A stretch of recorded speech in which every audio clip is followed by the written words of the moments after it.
This video from Casio Help, we're taking a look at receipt header programming on the SR-S500 cash register.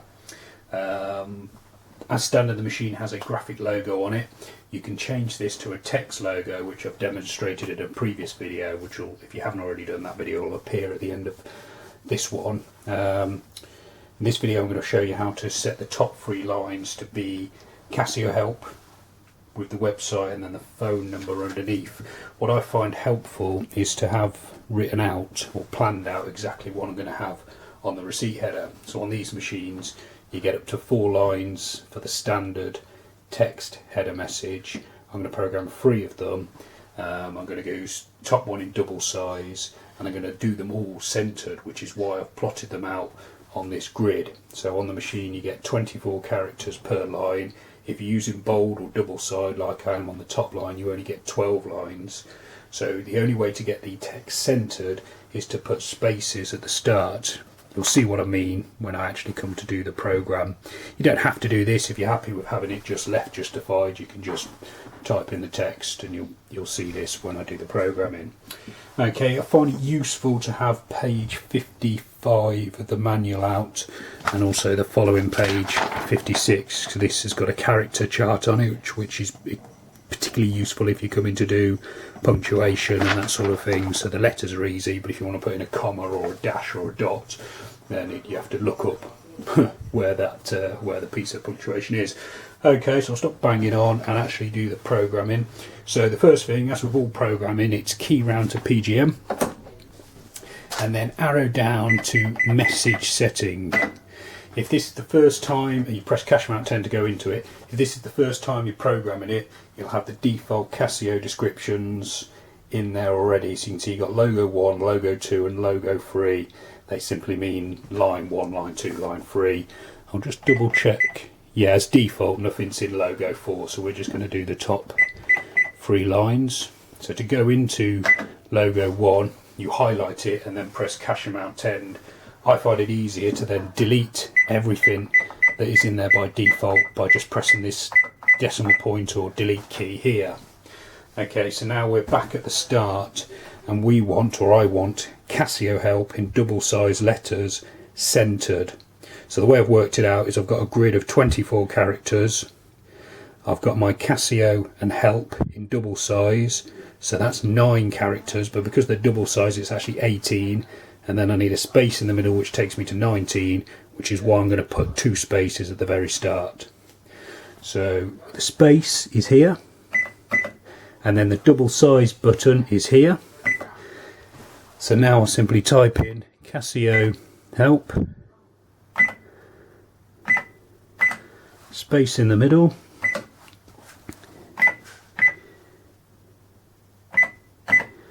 and then when I finish with that line I simply press cash amount 10 to confirm, and you can see already it prints out, which is quite helpful, what you've typed in.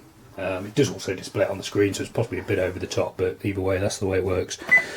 Down to line 2, highlight that, cash amount 10, again delete what's already there so you know where you're starting. And then again I'm going to refer back to my grid, so I'm going to use lowercase letters, and I'm also not having them double sized, but because it's a long website address it's 19 characters again, so I'm going to pop in 2 spaces. And then lowercase letters, well there's a couple of different ways of doing it actually. I'll show you. You can either use the shift key to use them on the departments, but you can also use them or access them via the number keypad. So this is where the manual comes in great help.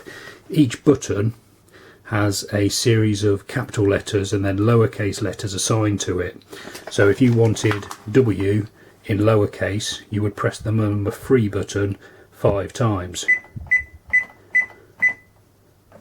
And then if you want another W after it, you have to press this button here to move on, because obviously if you keep pressing this button it'll just keep toggling around till you tell it otherwise. So there's my WWW. Toggle on one. Now to get my full stop or dot in the website address, a lot of the punctuation's hidden away under the number 7 key. So you can see here there's a grid of where all the punctuation is, and then the full stop is there, so you have to press the number 7 button plenty of times, and it basically toggles through all the punctuation. Why they don't put the dot a bit earlier is beyond me, but they don't.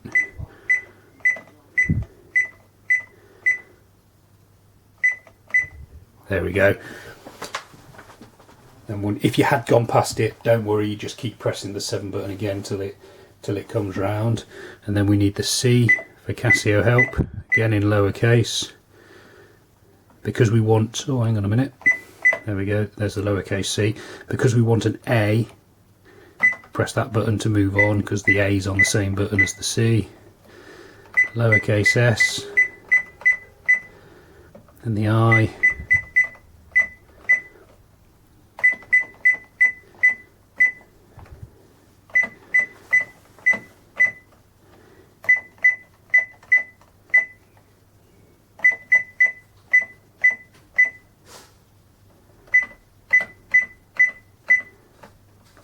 okay, and then now we need to press the number 7 button again a few times to get that decimal point, or dot.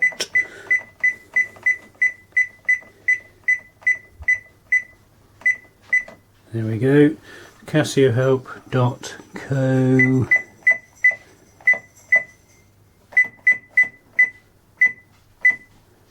dot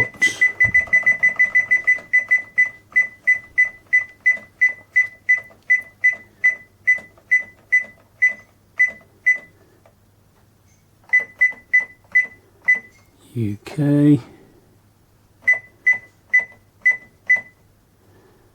Again, we've got that in, so you press cash amount 10 to save it. Then we can see there, so we now just need to go down to line 3, cash amount 10 to enter, delete what's there, refer back to my little grid. I've got 2 spaces and then TEL dash and then a made up phone number. So we go space space.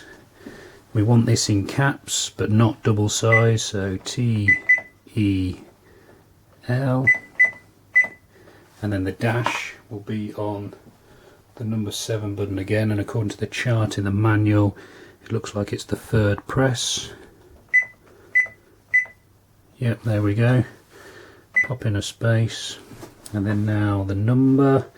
So the numbers are done the same way as the lowercase characters. You just have to press 1 on, so you get on that button it's 4 uppercase, 4 lowercase, and then the number.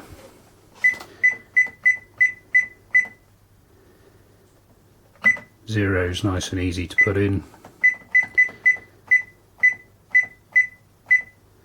So on that occasion I was wanting to put a 3, but I've gone too far, so just keep pressing it again and just be ready to stop when the 3 comes up. Pop in a space.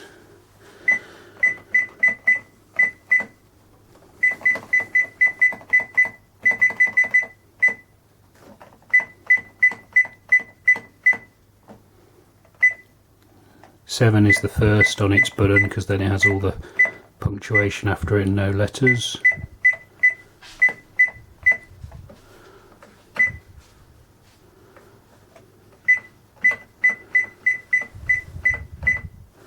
Okay, then once we've got that line in, cash amount 10 to confirm, and when you're happy that everything's programmed, subtotal, key back round to reg, and then the next transaction you process will have your new receipt header message at the top. For more information on the SR-S500 and other Casio cash registers, you can click on any of the video links that are coming up now. You can subscribe to this YouTube channel, or you can visit casiohelp.co.uk where there's more information and full manual downloads. Thanks for watching.